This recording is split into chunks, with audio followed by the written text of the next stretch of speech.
Hi everyone, my name is Les Neish and I'm a UK based tuba player. I've been asked by my good friend Dr. Jonathan Corrie if I would just say a few words and introduce you to the piece Covenant, in fact an arrangement of an American folk melody by Thomas V. Mack. A lovely tune and one I've really enjoyed looking at myself. I find that whenever I have a slow melody or a new piece of music, the first thing I kind of do is run the piece all the way through. That kind of gives me a map not only for the technical aspects but also the musical map of the piece as well. I get an idea for where the phrases are going. I get an idea of any tricky sections I need to think about, extra practice, and also most importantly it gives me an idea of where I'm going to phrase, and for tuba players the most important thing, where I'm going to breathe. So I would encourage you to run through the piece and think about the musical structure of the piece, think about the phrases, think about where you're going to breathe. And one little hint as well is that I often have this with my students as well. I look at their music and I see that they don't have any marks where they're going to breathe, and I say to them, you haven't marked the breaths on. And they say to me, well, it's really obvious, I know exactly where I'm going to breathe. And then when they play it through, it's amazing how easy it is to forget those sort of things. So mark on exactly where you're going to breathe. And sometimes what I like to do as well is I put on the places I'd like to breathe ideally, and then I put some smaller breath marks in brackets.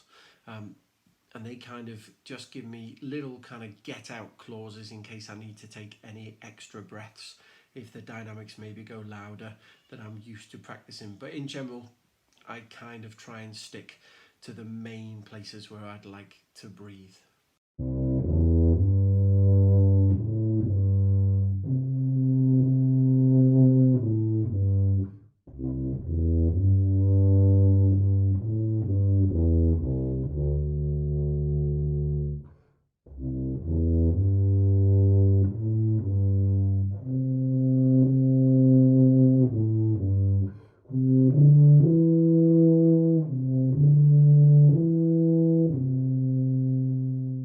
This solo is marked andante, andante meaning walking pace.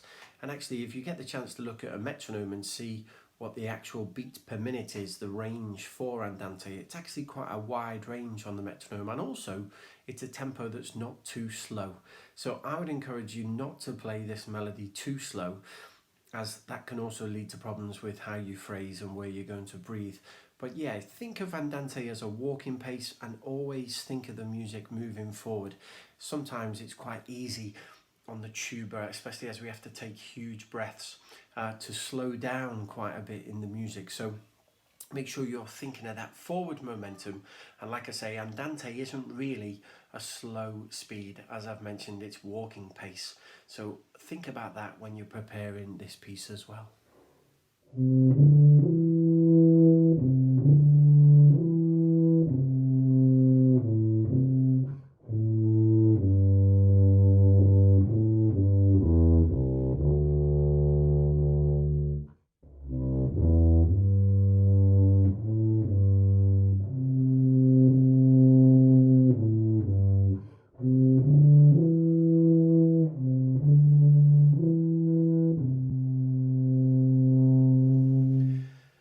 I wish you all the best in preparing this piece, and just before I finish with this short video, just a few reminders. So really think about your sound when you're preparing this piece, also about your intonation and tuning, so really be listening carefully to those things.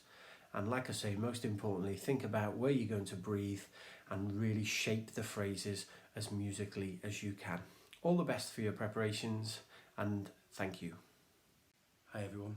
My name is Les Neish, a UK-based tuba player, originally from Liverpool, but now residing in Northern Ireland with my wife and my two young children. A very good friend of mine, in fact, Northern Irish himself, Dr. Jonathan Corrie, asked if I'd just talk you through briefly the solo, This Little Light of Mine, which you will be preparing at the moment.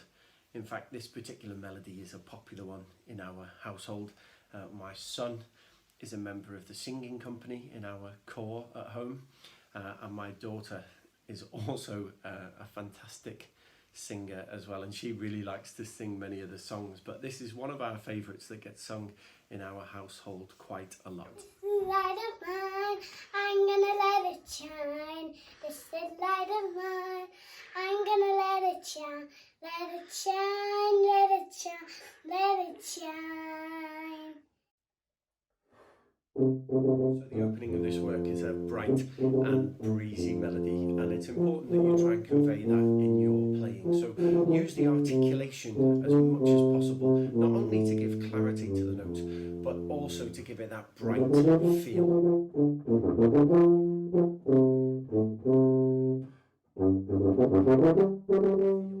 Articulation is so important on bigger instruments, especially the E flat and the B flat tuba. And what's important is to make sure that when you're articulating the notes, you don't just use lots of tongue. What can happen is we think that the more tongue we use, the clearer the notes become.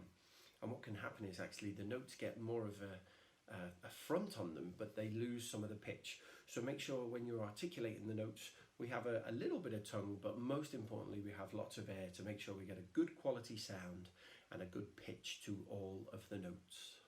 Figure 18 in this piece is where it gets a little bit tricky.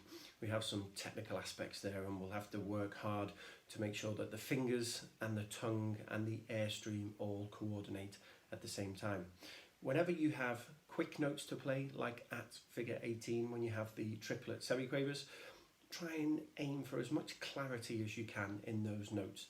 And it's really important to make sure that the fingers move very positively. If the fingers rush in any way, or they don't quite coordinate with the tongue and the air, then the chances are it won't be as clear as it could be. But do slow this down a little bit, put the metronome on, and then gradually speed up the tempo, and make sure you always keep the clarity as the tempo increases.